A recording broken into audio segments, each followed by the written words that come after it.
Welcome back, everybody. Great to have you here today on episode 3119 of the Cabral Concept. Today, we're going to be talking about simple tips to hack your healthy hormones. Excited to go over this show because I'm going to give you about 4 to 5 action tips on how to improve overall feelings of happiness, natural pain relief, reducing a lot of that inflammation you may feel, improving drive, ambition, goal setting, again, all naturally so that you want to do these things, as well as the love hormones. So what we're going to be talking about is a set of hormones or neurotransmitters that enable you to feel all of these feelings that I think most of us want to enjoy more of. So if you're thinking, well, I'm a little bit low in the goal setting, ambition, drive, we're going to go over dopamine today.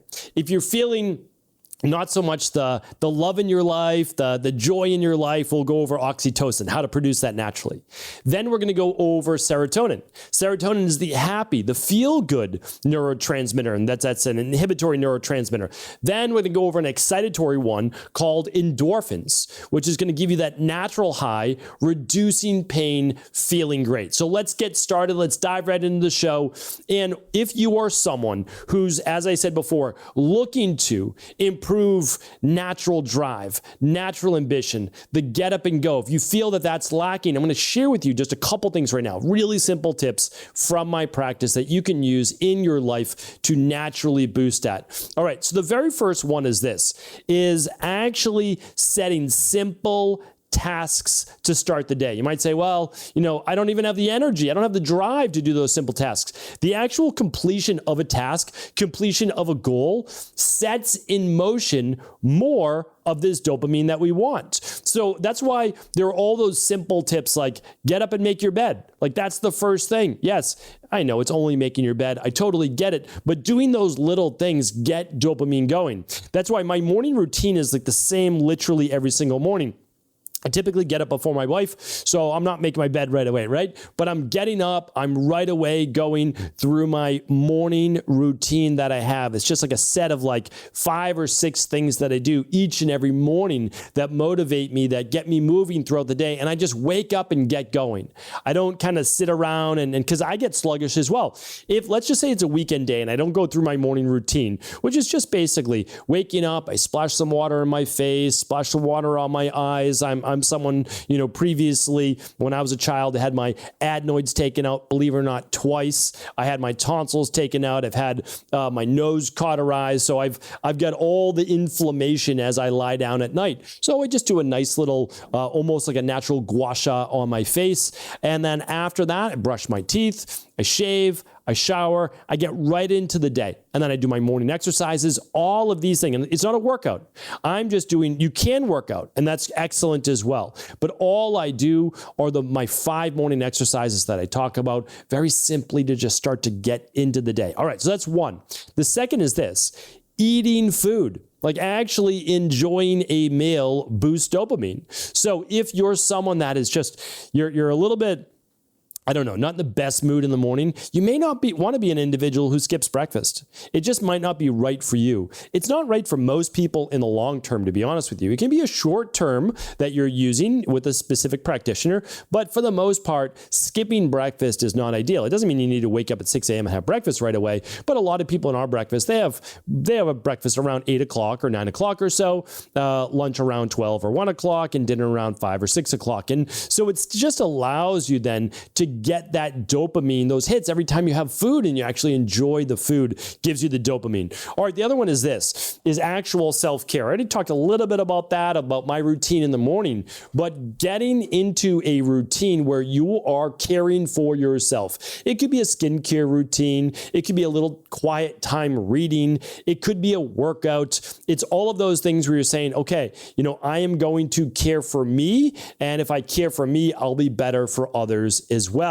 That kind of leads to the next task. There is a nice little hit of dopamine whenever you provide service. You provide help, care for not just yourself, but others as well. So set the goals. Start small. Small tasks lead to bigger ones. Bigger ones lead to more confidence, and you just want to see yourself continue to achieve more and more. Simple tips right there. I have additional podcasts on dopamine on how to increase it or decrease it as needed, and those are all at stephencabral.com/3119. Again, if you're someone that is a little sluggish in the morning, a little slow to get going, a cold shower or even a cold plunge might be beneficial for you as well. All right, the next one is this. But again, go and listen to my shows about cold plunges because they're not for everyone, especially those people that are already suffering from chronic burnout. All right, next up, oxytocin, the love hormone. Let's talk about this. Feeling a little low mood, low energy, not feeling the love in general. What can we do in order to boost that? So one of the first things is getting, so many people work in their home, right? They work in their home that they're not seeing as many people as maybe they used to. Getting out and socializing, literally getting out with friends, having a lunch with family, whatever works for you, but actually socializing. One of the nice things is going to live events, live seminars, going to farmers markets, feeling the energy of other like-minded individuals is an amazing way to boost oxytocin. So one of the reasons why I believe the live event, we put on a live event every October, and we've been doing now, so this will be our third year. Pre-pandemic, we did one as well over in Australia. This year's is in Florida. You are invited. We would love to see you, of course, my team and I. You can find out more about it at rhsevent.com. It's the Reimagined Health Summit, and it's just rhsevent.com. But when I'm around 300, 400, 500 other like-minded individuals, people who want to learn more, to care for their body, care for others, improve their overall health, and extend their life by an extra healthy 20 years. It is unbelievable. The energy is contagious. I don't think that my oxytocin levels are ever higher than at that event for those days. It's just remarkable. Getting around other people who share your energy and your values I just can't recommend it enough. Now, besides that, physical touch. So hugs is a great way to induce oxytocin. There's some nice, I don't know, I have to look deeper into the research, but there's some decent research that says giving and receiving a hug, a real hug, for 30 seconds can boost those levels of oxytocin. Pretty amazing. Having a pet, just sitting down, petting your dog or cat for 5 minutes, 10 minutes, pretty incredible. I try to sit with my dog every single evening, plop down on the couch, and my dog Bachi knows to jump right up, and we just kind of hang out and relax, and it's quite nice actually. And then another one for oxytocin is not only being around those that you either want to get to know or that you do know and you care for, is going back to that act of service and care. So genuinely connecting with another person and wanting to be of service to them. A great way to boost oxytocin. All right, the next one is the happy, feel-good neurotransmitter. Beyond the love part of it, how can we boost, and by proxy, or I should say by the end result and opposite, reduce anxiety, reduce the low mood, boost happiness? All right, the first and foremost, one of the ones that I love is getting out in the sun. Getting sunshine can actually help boost your mood. There's vitamin D, but there's so much more to it. There's the circulation, there's the mood, there's the serotonin production. So it's an excellent one. It also helps you sleep better at night if you're getting sun during the day. A second one that I love to do is get out in nature. And it's difficult when I used to live in the city, that's for sure.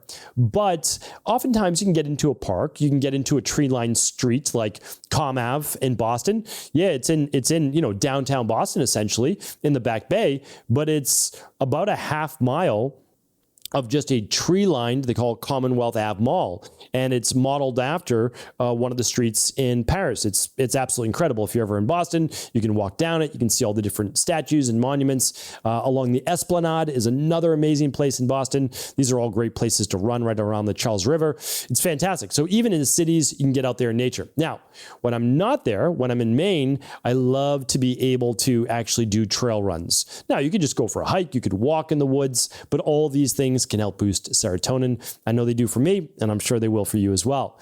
A third one, just right at home, closing the eyes putting on binaural beats if you choose to, and meditating.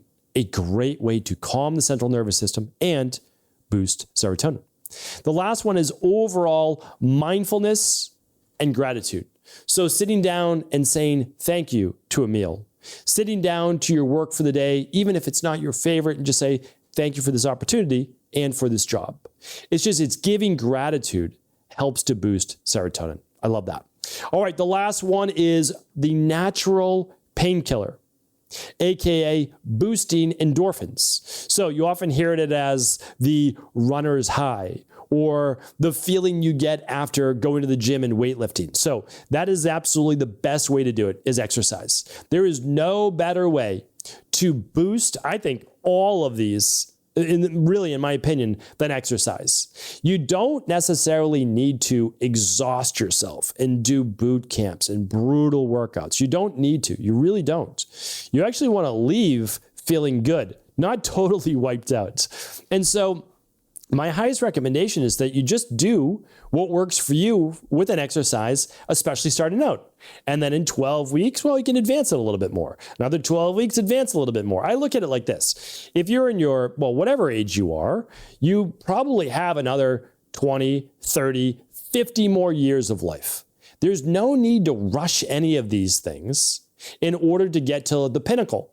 Not when you have another 50 years. That's kind of how I look at it for myself. If I have another 50 years, there's no rush on me being able to get to my best in whatever it might be, because I don't plan to ever stop and just, be completely sedentary. It's not the goal. The goal is actually to carry this body with me through life. And big part of that is exercise, strength training and aerobic-based exercise. All right, so that's one.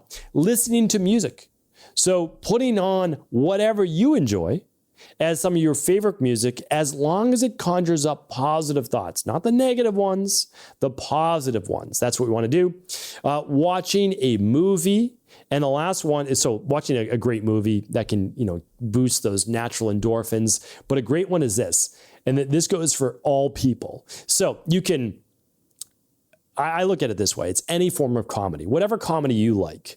And it's nice to watch like a little clip on social media, but actually like sitting down and watching comedy, whether it's a 30-minute TV show or it's a 30 or 60-minute stand-up, whatever it might be, that's a great way to boost endorphins outside of physical-based activity. Other ways besides the specific exercise could be sauna. It's somewhat of an activity because you are doing something, yes, but it's also parasympathetic nervous system based, meaning you're in a relaxed state with heat coming into the body, improving overall circulation that can have really wonderful endorphin boosting effects. So those are some of my favorites. I just gave you some easy ones that we share with people to implement in our practice. If you have others, I would love to hear from you in the comments. Feel free to give us your favorite ways to boost dopamine, oxytocin, serotonin, or endorphins. Again, appreciate you being a part of this community. If this show is helpful, do feel free to share it with anyone you believe it could serve. Take care, everybody. Thanks so much for tuning into today's show. Before you go, don't forget to hit that subscribe button. I want to make sure that you're getting our daily content, not missing out on anything functional medicine, wellness, weight gain, weight loss, anti-aging, living longer, stronger, and all of the most cutting-edge research. And if there's any topics you want to hear, feel free to leave them in the comments below. Take care.